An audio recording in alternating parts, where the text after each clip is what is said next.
செய்திகள் வாசிப்பவர் செல்வம். கிருஷ்ணகிரி அருகே புகழ்பெற்ற குந்தாரப்பள்ளி சந்தையில் பக்ரீத் பண்டிகையை முன்னிட்டு களை கட்டிய ஆடுகள் விற்பனை. ஒரு ஆடு 10,000 முதல் ரூபாய் 85,000 வரை விற்பனை. ஆடுகள் விற்பனை செய்யப்பட்ட ஆடுகள் வாங்க தமிழகம் மட்டுமின்றி கர்நாடகா, ஆந்திராவில் இருந்து வருகை தந்த வியாபாரிகள் சுமார் 8 கோடி ரூபாய்க்கு ஆடுகள் விற்பனை செய்யப்பட்டதால் விவசாயிகள் மகிழ்ச்சி. இஸ்லாமியர்களின் முக்கிய பண்டிகைகளின் ஒன்றானது பக்ரீத் பண்டிகை. வருகின்ற 17ஆம் தேதியன்று நாடு முழுவதும் ஈகை பண்டிகை கொண்டாடப்பட உள்ளது.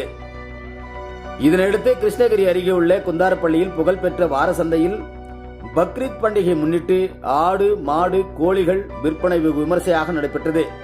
பக்ரீத் பண்டிகையை முன்னிட்டு கிருஷ்ணகிரி, தருமபுரி, வேலூர் மற்றும் கர்நாடகா, ஆந்திரா ஆகிய பல்வேறு பகுதிகளில் இருந்து ஆயிரக்கணக்கான விவசாயிகள் தாங்கள் ஆடுகளை விற்பனைக்காக அழைத்து வந்துள்ளனர். இதில் செம்மறி ஆடு, வெள்ளை ஆடு, மரிக்கை என பல்வேறு வகையான சுமார் 30,000 ஆடுகள் விற்பனைக்காக கொண்டு வந்தனர்.